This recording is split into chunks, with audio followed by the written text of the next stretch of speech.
কলকাতা থেকে শিলচর স্পেশাল এই ট্রেনটাতে কোনো রকম জেনারেল কম্পার্টমেন্ট নেই।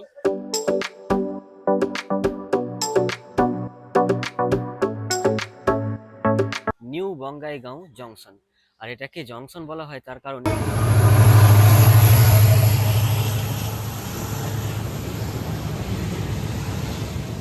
হ্যালো বন্ধুরা, কেমন আছে সবাই? আশা করছি সবাই খুব ভালো আছে। নতুন একটি ব্লগে তোমাদেরকে জানাই আবারও স্বাগত। আর আজকে চলে এসেছি, আমি এখন ধাত্রীগ্রাম রেলওয়ে স্টেশনে রয়েছি। এখান থেকে আমি কাটোয়াগামী ট্রেনে চাপবো, হাওড়া কাটোয়া লোকাল যেটা আছে। 3:28 আমার ট্রেনের টাইম, তো জানি না কতক্ষণ লেট হবে। আর টিকিট আমি কেটে নিয়েছি। তো এখান থেকে আমরা দুজন যাচ্ছি, আরও দুজন রয়েছে। তো এখন আমরা যাব হচ্ছে কাটোয়া থেকে ওখান থেকে আমার ট্রেন রয়েছে কলকাতা শিলচর স্পেশাল। তো ওই ট্রেনে আমি চাপবো কাটোয়া থেকে, চেপে ওখান থেকে বেরিয়ে যাবো ডাইরেক্ট শিলচর।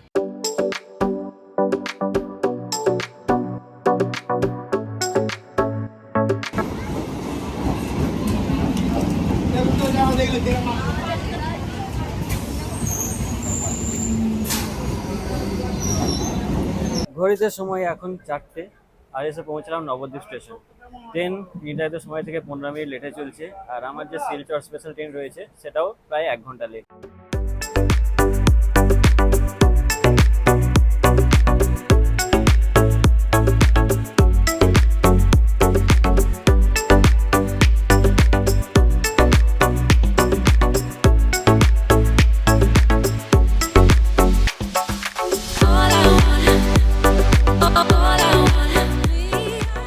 ঘড়িতে এখন সময় 5:09।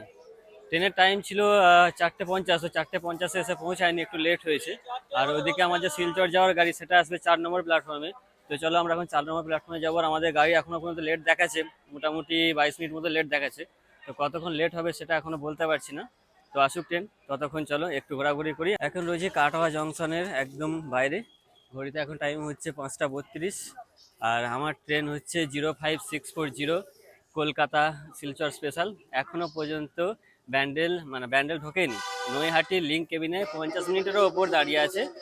আর দেখি কতক্ষণ লাগে ট্রেনটা আসতে। আমার টাইম ছিল এখানে 6:22।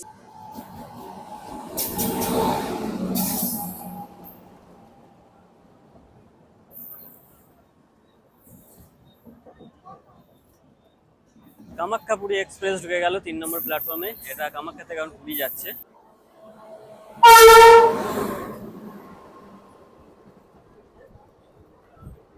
দেখা হয়ে গেল তিস্তা তোর্ষা এক্সপ্রেসের সঙ্গে। এটা হচ্ছে শিয়ালদা থেকে নিউ আলিপুরদুয়ার যাচ্ছে। তো এই ট্রেনে আমি অনেকবার সফর করেছি। তো যাই হোক, তোমাদেরকে পরে যদি আবার এই ট্রেনে সফর করি অবশ্যই দেখাবো।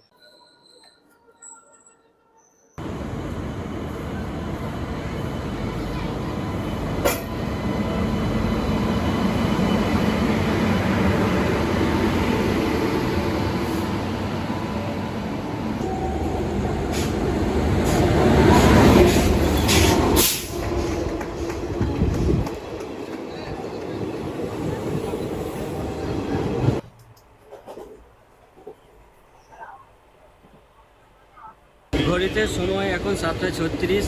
টাইম ছিল 6:22 এখানে আসার ট্রেনে কাটোয়াতে। তো এখানে প্রায় অনেকটাই লেট হয়ে গেছে, 1 ঘন্টা 12-14 মিনিট মতো। তো চলো, এখান থেকে ট্রেন এখন ছেড়ে দিয়েছে। আর নেক্সট স্টেশনে আবার দেখা হচ্ছে তোমাদের সঙ্গে।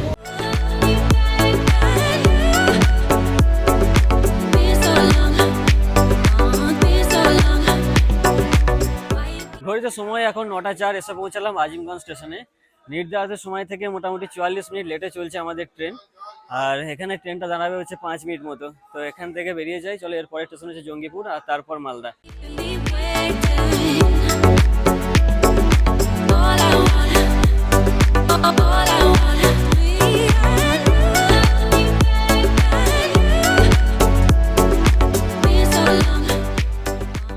আমার টিকিট রয়েছে স্লিপারে, আর আমার বগি হচ্ছে S2, সিট নাম্বার 11। তো চলো স্লিপারে এই জার্নিটা করি। এরপর থেকে ভাবছি এসিতে করবো, যদি ইউটিউব টাকা দেয়। ইউটিউব টাকা না দিলে তো স্লিপারই করতে হয়, জেনারেলেও যেতে হতে পারে, বুঝতে পারছো। কলকাতা থেকে শিলচর এই ট্রেনের মোট স্টপেজ রয়েছে 27টা। প্রথমে ছিল নৈহাটি, তারপর হচ্ছে ব্যান্ডেলের পর একদম কাটোয়া, আর কাটোয়া থেকে আজিমগঞ্জ। তো 221 কিলোমিটার জার্নি অলরেডি কমপ্লিট হয়ে গেছে।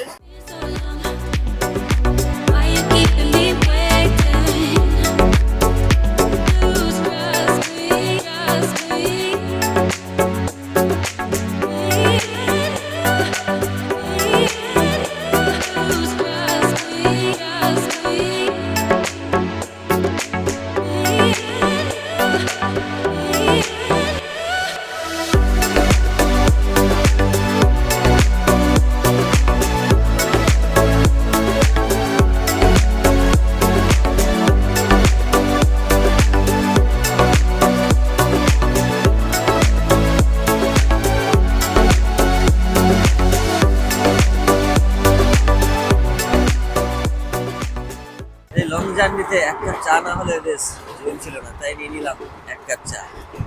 বেশ ভালো চাটা। চলো চাটা দিয়ে শুরু করলাম আজকের সকাল। 715 কিলোমিটার জার্নি শেষ, আর এসে পৌঁছালাম নিউ আলিপুরদুয়ার। এখানে বেশিক্ষণ টাইম নেই, মাত্র 5 মিনিট দাঁড়াবে ট্রেনটা, তারপরে এখান থেকে বেরিয়ে যাব। তো চলো আজকের দিনের সফরটা তোমাদেরকে দেখাই। আর তোমাদের সকলকে গুড মর্নিং এই নিউ আলিপুরদুয়ার স্টেশন থেকে।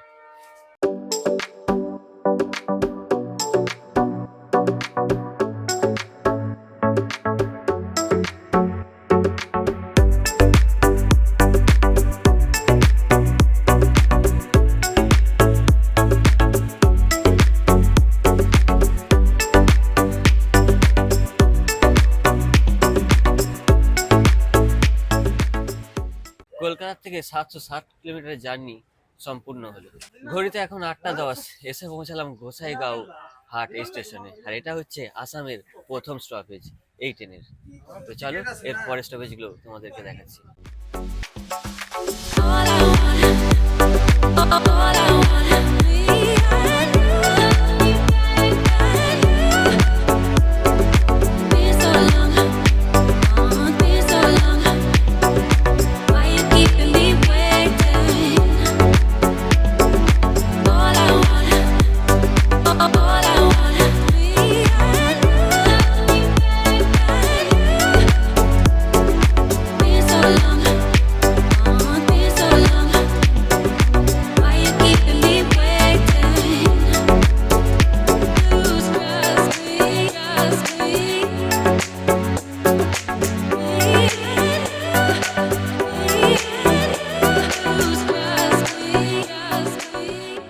তবে তোমাদেরকে একটা ইনফরমেশন দিয়ে দিই, কলকাতা থেকে শিলচর স্পেশাল এই ট্রেনটাতে কোনো রকম জেনারেল কম্পার্টমেন্ট নেই, আর কোনো প্যান্ট্রি কারও নেই, তাই তোমাদেরকে খাবার অর্ডার করে দিতে হবে সকালবেলাতেই। 793 কিলোমিটারের জার্নি শেষে পৌঁছেছিলাম কোকরাঝাড়, আর কোকরাঝাড় থেকে গাড়ি ছাড়লো 8টা 45-এ।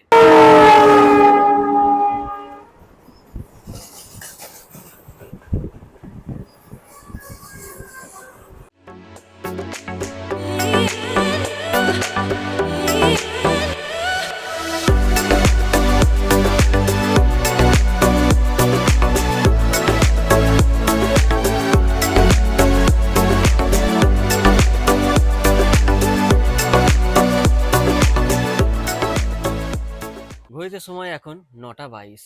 এসে পৌঁছালাম নিউ বঙ্গাইগাঁও জংশন। আর এটাকে জংশন বলা হয় তার কারণ এখান থেকে অনেকগুলো লাইন ভেঙে যাচ্ছে। নিউ জলপাইগুড়ি, গুয়াহাটি, কামাখ্যা, যোগীহোপা, এই ধরনের লাইনগুলো এখান থেকে কিন্তু ভেঙে যাচ্ছে, তাই এটাকে জংশন বলা হচ্ছে।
ঘড়িতে সময় এখন 10টা 18। এসে পৌঁছালাম গোয়ালপাড়া স্টেশন। 873 কিলোমিটারের জার্নি এই ট্রেনে সম্পূর্ণ হলো।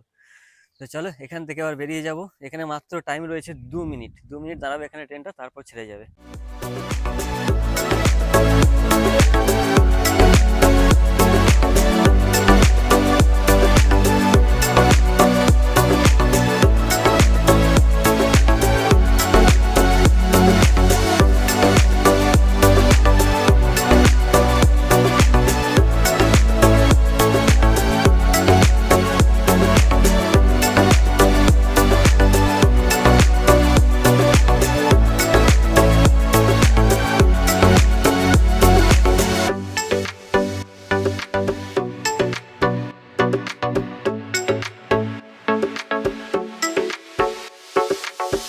আমজোঙা স্টেশনে আমাদের ট্রেনের কিন্তু কোনো স্টপেজ নেই, তবুও দাঁড়িয়ে আছে।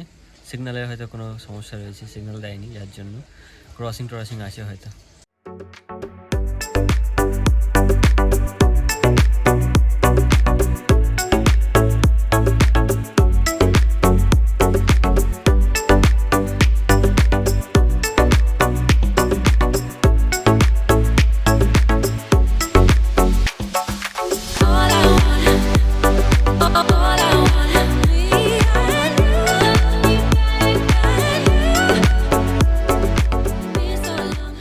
ঘড়িতে এখন প্রায় 12টা, আর এসে পৌঁছালাম বকো স্টেশনে। নামটা কেমন আজগুবি টাইপের না, বকো।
হাওড়া গুয়াহাটি এক্সপ্রেস আজারা স্টেশনে পাস করলো। আজারা হচ্ছে একটি ইন্টারমিডিয়েট স্টেশন।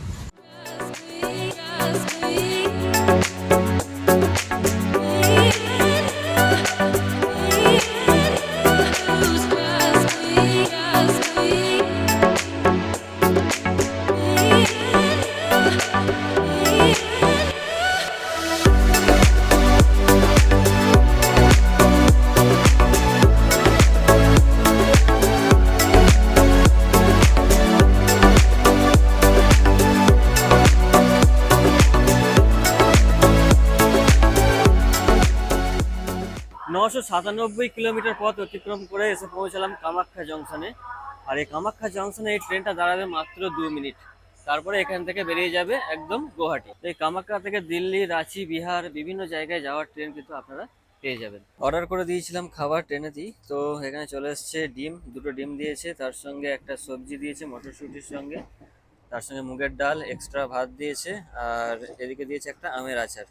তো চলো এই খাওয়া দাওয়া করে নিই, তারপরে আবার জানিয়ে তোমাদের দেখাবো। ঘড়িতে এখন সময় 1:55, এসে পৌঁছালাম গুয়াহাটি স্টেশনে। আর এখানে এই ট্রেনটার সময় হচ্ছে 15 মিনিট, মানে 15 মিনিট এখানে দাঁড়াবে এই ট্রেনটা। তোমরা চাইলে এখান থেকে জল টল নিয়ে নিতে পারো বা কিছু খাবারও নিয়ে নিতে পারো। আর আমরা খাবার তো ট্রেনে আগে অর্ডার করেছিলাম, খেয়ে নিলাম। তো তোমরা চাইলে ডাইরেক্ট ট্রেনে খাবার বিক্রি করতে উঠছে, তো ওখান থেকে তোমরা খাবার নিয়ে খেয়ে নিতে পারো। আমার মনে হয় ওটাই বেস্ট হবে, দামটা কম হবে।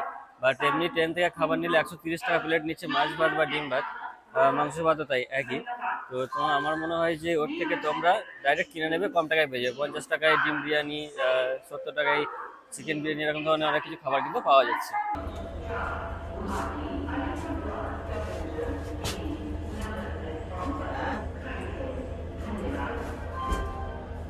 স্লিপার কোচে একটি মাত্র চার্জিং সকেট রয়েছে এবং 3টি সুইচ রয়েছে, তার মধ্যে ফ্যানের সুইচ এবং হচ্ছে লাইটের সুইচ। আর এর সঙ্গে একটা মিরর দিয়েছে। আর এই যে 3টে বার্থ রয়েছে, আপার বার্থ, মিডল বার্থ এবং লোয়ার বার্থ, এবং সাইড বার্থেও একটা চার্জিং পয়েন্ট। আপার বার্থে কোনো চার্জিং পয়েন্ট নেই, এদিকেও আপার বার্থে কোনো চার্জিং পয়েন্ট নেই, বা মিডল বার্থেও কোনো চার্জিং পয়েন্ট দেওয়া হয়নি। এখানে দাঁড়িয়ে রয়েছে গুয়াহাটি ডেকারগাঁও এক্সপ্রেস।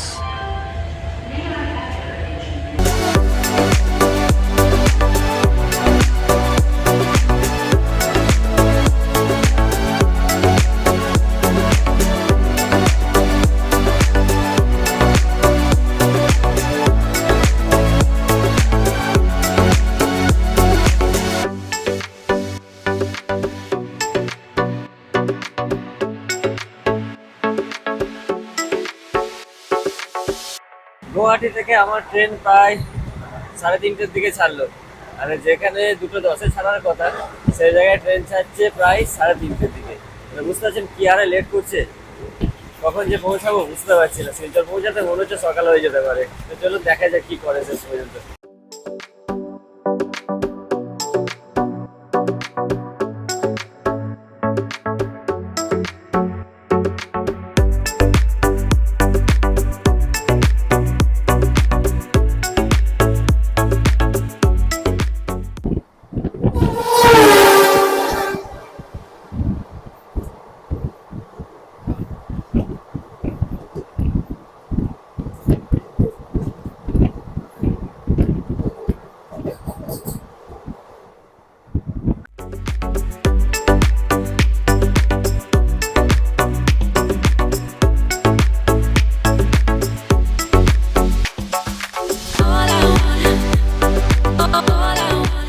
ঘড়িতে এখন সন্ধ্যা 6:12, আর এই হোজাই স্টেশন থেকে জাস্ট আমাদের গাড়ি ছাড়লো। হোজায় ঢুকেছিল 6:10-এ। তো এখানে 1 মিনিটের স্টপেজ ছিল, 1 মিনিটের স্টপেজ নিয়ে এখান থেকে বেরিয়ে গেল। ট্রেন মোটামুটি প্রায় 2 ঘন্টা লেটে চলছে। তো আশা করছি মোটামুটি রাত 2:30টার দিকে আমরা পৌঁছাবো শিলচরে। তো দেখা যাক কখন পৌঁছাই। তো দেখা হচ্ছে আবার পরের স্টপেজে তোমাদের সঙ্গে। ঘড়িতে সময় এখন 7:15, এসে পৌঁছলাম লামডিং জাংশনে। এখানে কতক্ষণ ট্রেন দাঁড়াবে জানি না, কারণ আমাদের ট্রেনের কোনো টাইমের ঠিক নেই। কোথায় কতক্ষণ দাঁড়াচ্ছে, কোনো জায়গায় 1 ঘন্টা, কোনো জায়গায় 8 ঘন্টা, এইভাবে লেট করেই যাচ্ছে। তো যাই হোক, 1184 কিলোমিটার আমাদের পথ অতিক্রম করা হলো। তো এখনো অনেকক্ষণ টাইম লাগবে পৌঁছাতে, মোটামুটি 3টে, 3:30 তো বাজবি, এটা মনে হচ্ছে। দেখা যাক কখন পৌঁছাই। এই লামডিং জংশনে আমাদের ইঞ্জিন চেঞ্জ হচ্ছে, কারণ আমাদের ট্রেনটা যাচ্ছিল ওইদিকে। তো এখন ট্রেনটা আবার এখান থেকে এদিকে যাবে। এদিক থেকে একটা টার্ন আছে, জিগজ্যাগ টাইপের, মানে একটা টার্ন রয়েছে। তো যার জন্য ইঞ্জিনটা এদিকে লাগানো হচ্ছে এবং ওই ইঞ্জিনটাকে ডিটাচ করে দেওয়া হবে।